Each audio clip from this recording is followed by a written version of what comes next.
Good morning friend, मैं सुप्रिया स्वागत करती हूँ आपका डिकोड एग्जाम में। फ्रेंड, आज डेली करंट अफेयर्स की क्लास में हम डिस्कस करेंगे 17 दिसंबर से रिलेटेड जितने भी न्यूज़ हैं, जितने भी इवेंट्स हैं जो हमारे एग्जाम के लिए इंपॉर्टेंट हैं, हम उन्हें एक एक करके यहाँ पे डिस्कस करेंगे। तो फ्रेंड आइए स्टार्ट करते हैं आज की क्लास। और आज की क्लास में हमारा सबसे पहला प्रश्न है कि निम्न में से किस IIT संस्थान के शोधकर्ता ने 90 मिनट में ओमिक्रॉन का पता लगाने के लिए टेस्ट विकसित किया है? IIT Kanpur, IIT Madras, IIT Delhi या फिर IIT बॉम्बे। तो इसका करेक्ट आंसर क्या हो जाएगा फ्रेंड? सी हो जाएगा। IIT दिल्ली के शोधकर्ताओं ने एक टेस्ट विकसित किया है जो मात्र 90 मिनट में ओमिक्रॉन का पता लगा सकता है। ओमिक्रॉन फ्रेंड कोविड-19 का एक नया वेरिएंट है जो अभी काफ़ी चर्चा में बना हुआ है। तो आइए इसके बारे में देखते हैं। तो IIT दिल्ली के कुसुम स्कूल ऑफ बायोलॉजिकल साइंसेस के जो शोधकर्ता हैं, उन शोधकर्ताओं के द्वारा एक RT-PCR आधारित परीक्षण विकसित किया है। और ये जो RT-PCR आधारित परीक्षण है वो मात्र 90 मिनट में ओमिक्रॉन का पता लगा सकता है। और ओमिक्रॉन फ्रेंड क्या है? कोविड-19 का नया वेरिएंट है। अगर हम इस समय देखें विश्व भर में इस नए वेरिएंट का पता लगाने के लिए, यानी कि ओमिक्रॉन वेरिएंट का पता लगाने के लिए जिस जांच पद्धति का इस्तेमाल किया जाता है वो किस पर आधारित है? वो जीनोम सीक्वेंसिंग पर आधारित है। और इस पद्धति का इस्तेमाल करके जब हम ओमिक्रॉन वेरिएंट का पता लगाते हैं तो उसमें हमें 3 दिन से अधिक समय लग जाता है। लेकिन जो IIT दिल्ली के शोधकर्ताओं के द्वारा जो RT-PCR आधारित परीक्षण विकसित किया गया है उससे मात्र 90 मिनट में ये पता चल जाएगा कि कोई व्यक्ति वो ओमिक्रॉन वेरिएंट से संक्रमित है या नहीं है। ठीक है, अगर हम इसमें पद्धति की बात करें, इस पद्धति में जो किस पर आधारित है ये जांच पद्धति जो IIT दिल्ली के शोधकर्ताओं के द्वारा विकसित किया गया है, तो वो उत्परिवर्तन यानी कि म्यूटेशन पर आधारित है जो कि ओमिक्रॉन स्वरूप में मौजूद है। ठीक है, तो ओमिक्रॉन स्वरूप में कौन सा पद देखा जाए? म्यूटेशन। ये जो ओमिक्रॉन है वो काफ़ी म्यूटेट करता है ये नया वेरिएंट, और यही पद्धति का इस्तेमाल करके जो है इस नई जांच पद्धति को विकसित किया गया है। किसके द्वारा? IIT दिल्ली के शोधकर्ताओं के द्वारा। और ये देखा जाए जो म्यूटेशन जो है, जो ओमिक्रॉन में जो स्वरूप मौजूद है वो अन्य जितने भी कोविड-19 के जो वेरिएंट थे अन्य में जो है ये अनुपस्थित है। यही इन दोनों में फ़र्क कर देता है, जिससे हमें पता चल सकता है जो संक्रमित व्यक्ति है कि उसमें ओमिक्रॉन वेरिएंट उपस्थित है या नहीं है। ठीक है, देखिए अगर हम बात करते हैं भारत में जो पहली बार ओमिक्रॉन संक्रमण का जो केस पता चला था वो हमें कहाँ पता चला था? बेंगलुरु में पता चला था। ये चीज़ ध्यान रखिएगा। ठीक है, मेरा क्वेश्चन ये है कि विश्व में बताइए सबसे पहला जो संक्रमण आया था ओमिक्रॉन से संबंधित तो वो किस देश में आया था? ठीक है, चलिए आंसर करिए और नेक्स्ट प्रश्न में चलते हैं। नेक्स्ट है हमारा कि भारत ने गणतंत्र दिवस समारोह 2022 के लिए कितने मध्य एशियाई देशों के प्रमुख को मुख्य अतिथि के रूप में आमंत्रित किया है? 5, 4, 3 या फिर 2? करेक्ट आंसर फ्रेंड ए हो जाएगा। 5 देशों के प्रमुखों को जो है जो प्रमुख हैं उनको अतिथि के रूप में भारत के द्वारा आमंत्रित किया गया है। और ये 5 देश फ्रेंड मध्य एशिया से संबंधित हैं। ठीक है, इस वर्ष जो गणतंत्र दिवस मनाया जाएगा वर्ष 2022 का, उनमें ये मुख्य अतिथि के रूप में आएंगे। तो देखा जाए जो गणतंत्र दिवस भारत ने जो 73 में गणतंत्र दिवस समारोह 2022 में 5 एशियाई देशों के प्रमुखों को जो प्रमुख है उनको अतिथि के रूप में आमंत्रित किया है। और ये 5 एशियाई देश कौन कौन से फ्रेंड? कजाकिस्तान है, किर्गिस्तान है, तुर्कमेनिस्तान है, तजाकिस्तान है और ये उज्बेकिस्तान है। ठीक है, और फ्रेंड देखा जाए चूंकि ये मध्य एशियाई देश हैं, बाकी अगर भारत की अगर हम विदेश नीति की बात करें तो भारत का पिछले कुछ समय से ये काफ़ी ये जो क्षेत्र है मध्य एशियाई देश ये ऊर्जा समृद्ध क्षेत्र है। और इस क्षेत्र के साथ जो भारत अपने संबंधों को लगातार मजबूत करने का प्रयास कर रहा है और ये कदम भी इसी रणनीति के तहत उठाया जा रहा है। ठीक है, और फ्रेंड ये पहला मौका होगा जब मध्य एशियाई देश के जो शीर्ष नेता हैं वो अतिथि के तौर पर मौजूद होंगे। और ये 5 देशों के साथ अगर हम भारत के संबंधों की बात करें तो ये काफ़ी पुराना संबंध है भारत का, ना सिर्फ फ्रेंड सांस्कृतिक बल्कि हम आर्थिक दृष्टि से भी देखें, राजनयिक दृष्टि से भी देखें, हर दृष्टि से हर क्षेत्र से जो है भारत का संबंध जो है मध्य एशियाई देशों के साथ काफ़ी पुराना रहा है और काफ़ी अहम रहा है। ठीक है, और लगातार भारत प्रयास कर रहा है कि इन देशों के साथ जो है हमारे संबंध मजबूत होते जाएं। ठीक है, और इन देशों को गणतंत्र दिवस पर आमंत्रित करना भारत की मध्य एशिया नीति को भी काफ़ी ज़्यादा प्रदर्शित करता है। ठीक है, तो ध्यान रखिएगा, कमेंट बॉक्स में आंसर करें कि इस वर्ष जो है वर्ष 2021 में जो गणतंत्र दिवस था उसमें मुख्य अतिथि के रूप में कौन थे। ठीक है, चलिए आगे बढ़ते हैं, नेक्स्ट प्रश्न में चलते हैं। नेक्स्ट हमारा निम्नलिखित में से किस देश ने अमेरिका और ऑस्ट्रेलिया के साथ प्रशांत महासागर में एक अंडर सी केबल का निर्माण के लिए फंड यहाँ पे फ्रेंड फंड होना चाहिए था, फंड देने की घोषणा की है? भारत, जापान, इंडोनेशिया या फिर दक्षिण कोरिया? करेक्ट आंसर फ्रेंड क्या हो जाएगा?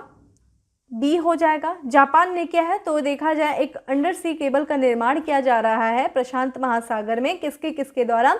अमेरिका, ऑस्ट्रेलिया और जापान के द्वारा। ये पश्चिमी एशियाई, ये पश्चिमी देश जो हैं ये हैं, इनके द्वारा किया जा रहा है। तो यहाँ पे देखा जाए ये पश्चिमी मित्र राष्ट्र कौन कौन से हैं? अमेरिका, ऑस्ट्रेलिया और जापान। ये तीनों लोग संयुक्त रूप से जो है प्रशांत महासागर में एक अंडर सी केबल का निर्माण करने के लिए क्या है, इनके द्वारा धन देने की घोषणा की गई है। और ये देश का ये जो केबल है जिसका निर्माण किया जाएगा, जिनके लिए, वो देखा जाए वो देश कौन कौन से? किरिबाती, नाउरू और माइक्रोनेशिया।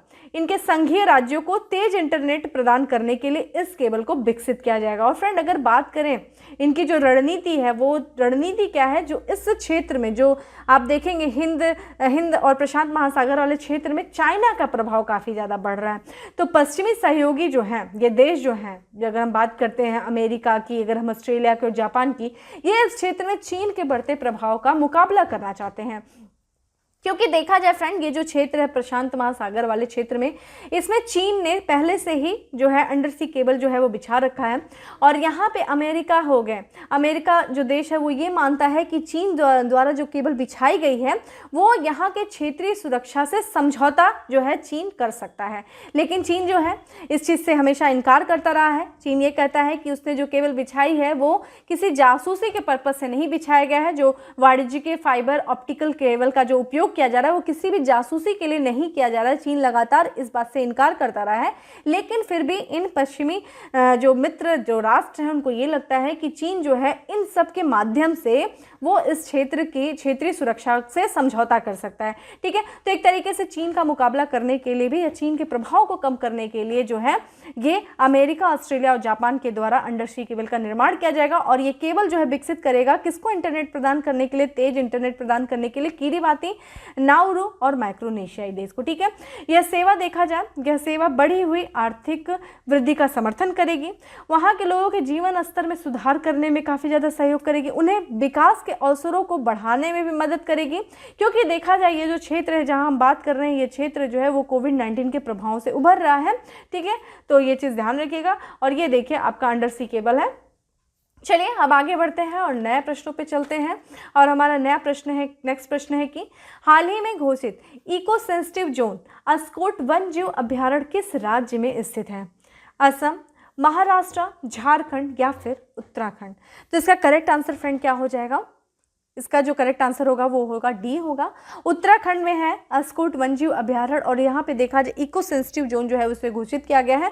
तो ये किसके द्वारा घोषित किया गया है? ये किया गया है पर्यावरण, वन और जलवायु परिवर्तन मंत्रालय के द्वारा, जो उत्तराखंड के पिथौरागढ़ जिले में स्थित है। कौन सा?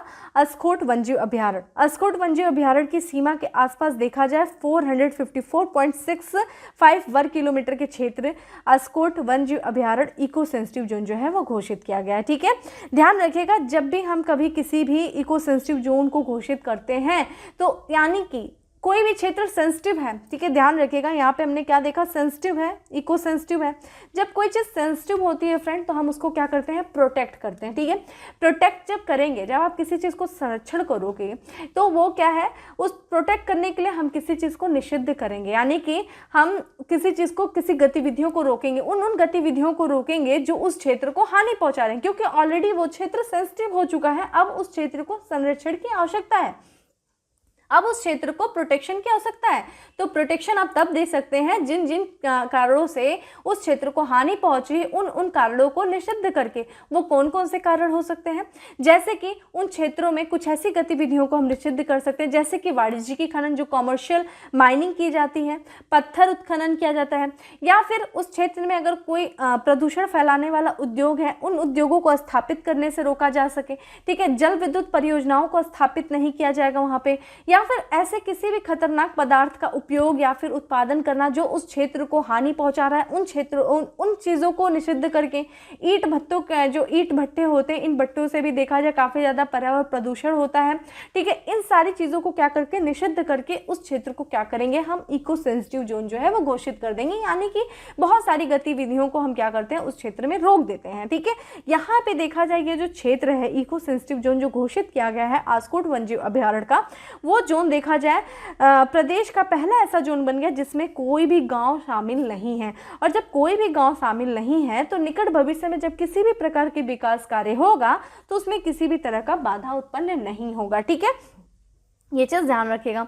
इस हम आस्कोट वन्यजीव अभयारण्य को फ्रेंड हम क्या कहते हैं, मस्क डियर पार्क के भी नाम से जाना जाता है, क्योंकि इस आस्कोट वन्यजीव अभयारण्य की जो स्थापना हुई थी वो लुप्त प्राय प्रमुख प्रजाति, ये देख रहे हैं आप अपना मस्क डियर और उसके आवास क्षेत्र की रक्षा करने के लिए किया गया था। और इसी कारण से देखा जाए इस अभयारण्य को हम मस्क डियर पार्क के भी नाम से जानते हैं, ठीक है। ये चीज़ ध्यान रखिएगा। अगर हम उत्तराखंड की बात कर रहे हैं फ्रेंड, तो उत्तराखंड जिसकी राजधानी फ्रेंड क्या है, देहरादून है, ठीक है। और यहाँ के जो मुख्यमंत्री हैं उनका नाम क्या है, पुष्कर, ठीक है, पुष्कर सिंह धामी है, ठीक है, पुष्कर सिंह धामी है। और यहाँ के जो गवर्नर है उनका नाम क्या है, गुरमीत सिंह है। चलिए आप मुझे दो क्षेत्रों के नाम बताइए जो यूनेस्को के साइट है, ठीक है। उत्तराखंड के दो ऐसे क्षेत्र बताइए जो यूनेस्को के साइट्स में, ठीक है, दर्ज हैं, ठीक है। यूनेस्को साइट्स कौन कौन सी हैं, ठीक है।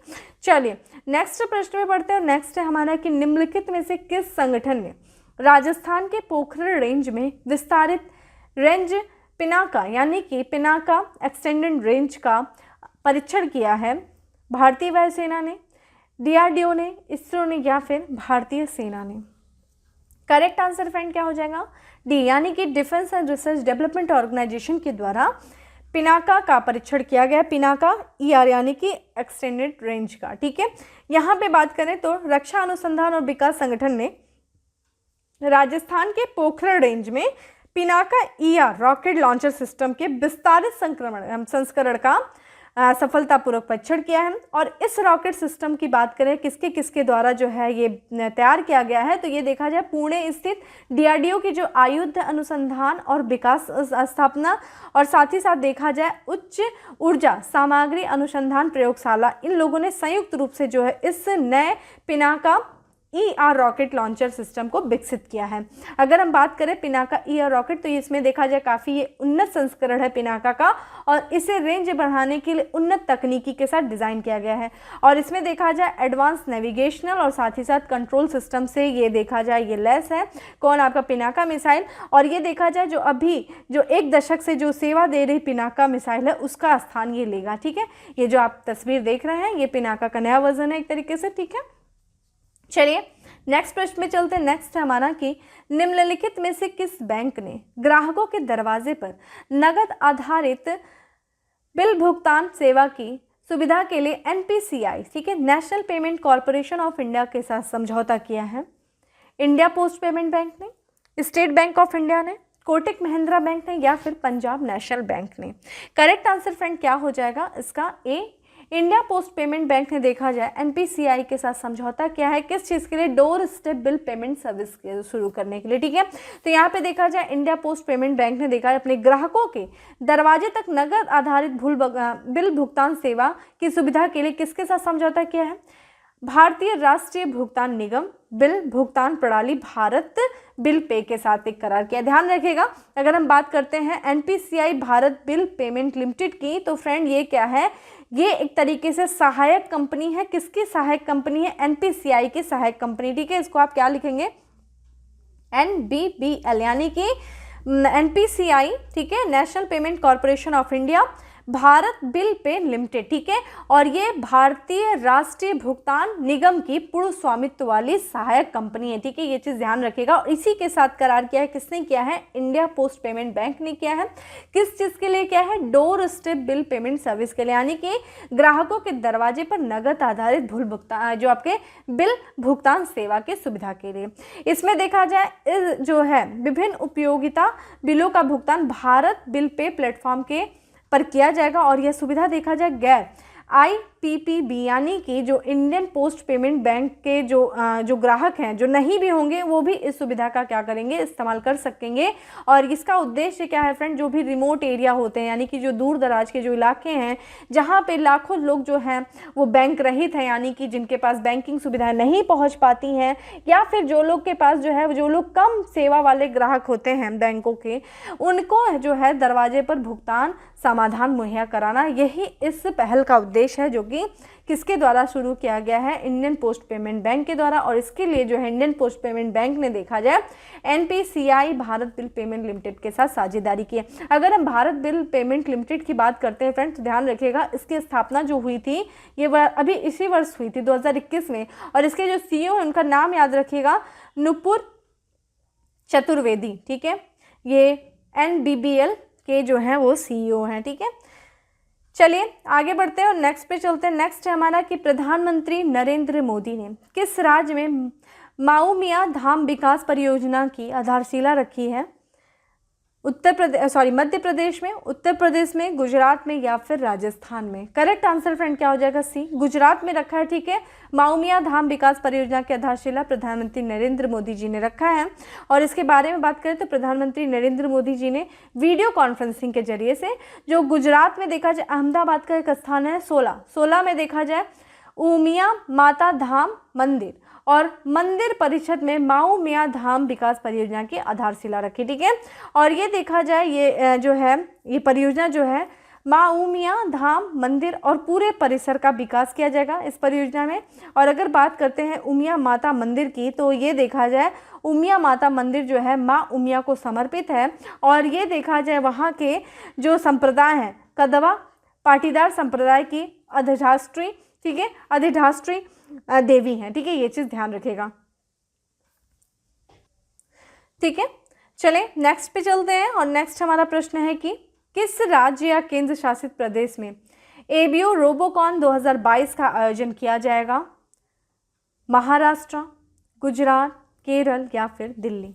करेक्ट आंसर फ्रेंड क्या हो जाएगा, दिल्ली में किया जाएगा ABO रोबोकॉन 2022 का आयोजन, ठीक है। इस वर्ष का देखिए चीन में किया गया है और इस अगले वर्ष का जो है ये दिल्ली में किया जाएगा। तो दूरदर्शन जो है वो अगले वर्ष यानी कि 2022 अगस्त माह में रोबोकॉन 2022 के अंतर्राष्ट्रीय फाइनल की मेजबानी करेगा, ठीक है, ध्यान रखिएगा। ABO Robocon Asia Pacific broadcasting union द्वारा आयोजित किया जाता है और ये एक रोबोट प्रतियोगिता है। और ये देखा जाए प्रत्येक वर्ष जो है इसका आयोजन किया जाता है विभिन्न सदस्य देशों के द्वारा, ठीक है, ये चीज़ ध्यान रखिएगा। जो इसका Robocon Asia Pacific broadcasting union के द्वारा इसका आयोजन किया जाता है ABO के द्वारा। और ये इसको सबसे पहले जो शुरू किया गया था वर्ष 2002 में शुरू किया गया था, ठीक है। और फ्रेंड ये देखा जाए ये प्रतियोगिता जो है एक निश्चित अवधि में इस प्रतियोगिता का संचालन किया जाता है। और ध्यान रखिएगा ये प्रतियोगिता जो है एक चुनौतीपूर्ण कार्य को पूरा करने के लिए जो रोबोट्स होते हैं उन रोबोट्स को एक दूसरे के सामने क्या किया जाता है, खड़ा किया जाता है, ठीक है, खड़ा करती है ये प्रतियोगिता। यहाँ पे देखा जाए जो इस वर्ष का देखा जाए 2021 का जो संचालन किया गया था वो चीन के द्वारा किया गया था, जिसमें से देखा जाए अंतर्राष्ट्रीय रोबोकॉन प्रतियोगिता वर्ष 12 दिसंबर 2021 को आयोजित हुई, अभी हाल ही में आयोजित हुई है। और यहाँ पे जो फाइनल में जो भारत की तरफ से गया था फाइनलिस्ट बनी अहमदाबाद में निरमा विश्वविद्यालय और गुजरात प्रौद्योगिकी विश्वविद्यालय की टीमों ने इस अंतर्राष्ट्रीय स्तर की प्रतियोगिता में भाग लिया था, ठीक है। ये देखिए रोबोको है और यहाँ पे देखा जाए वर्ष 2022 का नई दिल्ली में जो है आयोजित किया जाएगा, ठीक है। चलिए अगले प्रश्न पे पढ़ते हैं और अगला हमारा प्रश्न है कि निम्नलिखित में से किस मंत्रालय द्वारा स्माइल योजना तैयार की गई है? महिला एवं बाल विकास मंत्रालय द्वारा, सामाजिक न्याय और अधिकारिता मंत्रालय द्वारा, गृह मंत्रालय द्वारा या फिर खेल मंत्रालय द्वारा?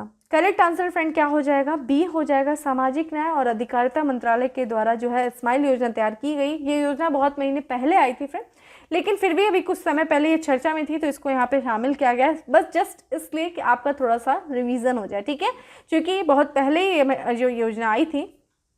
तो ये जो सामाजिक न्याय और अधिकारिता मंत्रालय के द्वारा देखा जाए स्माइल यानी कि आजीविका और उद्यम के लिए सीमांत व्यक्तियों हेतु समर्थन, support for marginalised individual for livelihood enterprises, smile इसका फुल फॉर्म है। ये योजना तैयार किया गया है। इसमें देखा जाए वर्तमान में जो भिखारियों के और जो ट्रांसजेंडर के लिए जो मौजूदा योजना है, उन सभी योजनाओं को इस योजना में क्या किया गया है, विलय कर दिया गया। फ्रेंड, ये योजना जो बेसिकली आई थी, जो लोग भिक्षा मांगते हैं, जो भिखारी लोग होते हैं, उनके कल्याण के लिए जो है जो उपाय है, उन उपायों को शामिल करके इस योजना को तैयार किया गया था। यानी कि जो भिक्षावृत्ति में जो व्यक्ति संलग्न होते हैं, उन व्यक्तियों को क्या किया जाएगा, पुनर्वास किया जाएगा, उनको फिर से क्या किया जाएगा, एक रोजगार दिया जाएगा, उनके मतलब ज़िंदगी को क्या किया जाएगा, फिर से चलाने के प्रयास किया जाएगा ताकि वो भिक्षा ना मांगे। ठीक है।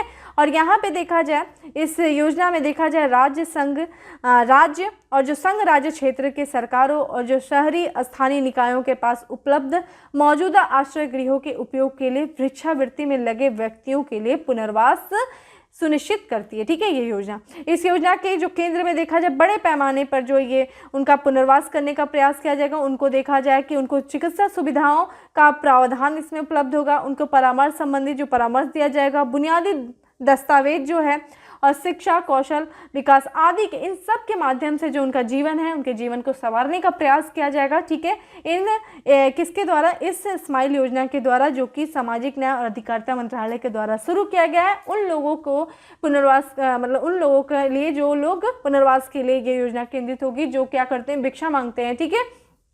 चलिए और आखिरी प्रश्न पे चलते हैं। और हमारा आखिरी प्रश्न है कि भारत की पहली एयरलाइन कौन सी है जिसने ESG रिपोर्ट लॉन्च किया है। ठीक है। ESG यानी कि environment, social and governance report जो है, पर्यावरण, सामाजिक और शासन रिपोर्ट जो है वो जारी किया है या लॉन्च किया है। कौन सी एयरलाइन है? Air India, Go Air, Indigo या फिर विस्तारा। करेक्ट आंसर क्या हो जाएगा फ्रेंड? सी हो जाएगा। इंडिगो के द्वारा देखा जाए ये पहली एयरलाइन बनी है जिसने ESG रिपोर्ट जो है लॉन्च किया है। ठीक है। तो देखा जाए एयरलाइन कंपनी जो है इंडिगो ने environmental, social and corporate governance report launch किया है। और ध्यान रखिएगा, ये भारत की पहली एयरलाइन है जिसने ESG रिपोर्ट लॉन्च किया है। ठीक है। तो एक तरीके से ये भारत की सबसे बड़ी एयरलाइंस भी जो है इंडिगो है।